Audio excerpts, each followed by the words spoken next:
नवरात्रि के तीसरे दिन माँ दुर्गा कौन सा स्वरूप में पूजी जाती है?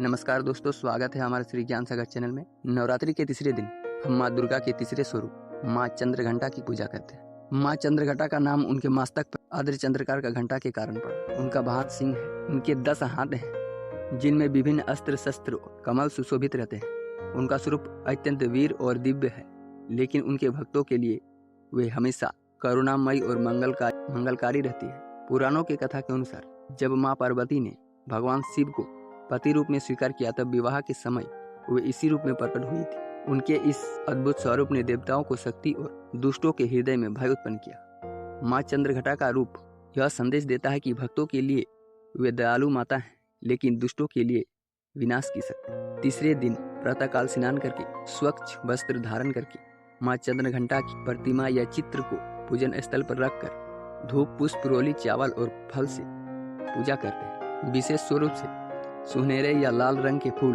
अर्पित करना शुभ माना जाता है। माँ चंद्रघंटा की उपासना के साधक का मन में साहस और निडर से भर जाता है। यह दिन हमें सिखाता है कि जीवन की कठिनाई से डर कर पीछे नहीं हटना चाहिए। इनकी कृपा से घर परिवार में शांति आती है और नकारात्मक शक्तियाँ दूर होती है। माँ चंद्रघंटा का संबंध शुक्र ग्रह से है, इसलिए इस दिन उनकी पूजा करने से दाम्पत्य जीवन में प्रेम, सामंजस्य और सौंदर्य बढ़ता है। जिन लोगों की कुंडली में शुक्र दोष होता है, उनके लिए यह दिन विशेष लाभकारी है। चंद्रघंटा की पूजा की विशेषता: भय दूर होता है, आत्मविश्वास बढ़ता है, शत्रुओं का नाश होता है, मन और हृदय में शांति मिलती है। कहा जाता है कि उनकी घंटा ध्वनि से दुष्ट आत्माएं और नकारात्मक शक्तियां तुरंत भाग जाती है। इस प्रकार नवरात्रि के तीसरे दिन माँ चंद्रघंटा की भक्ति को समर्पित है। वे हमें सिखाती है कि जीवन में साहस, निडरता और शक्ति का होना आवश्यक है। भक्त यदि पूरे मन से उनकी पूजा करे तो जीवन की हर बाधा दूर हो जाती है। चंद्र का अर्थ है चांद, घंटा का अर्थ है घंटी।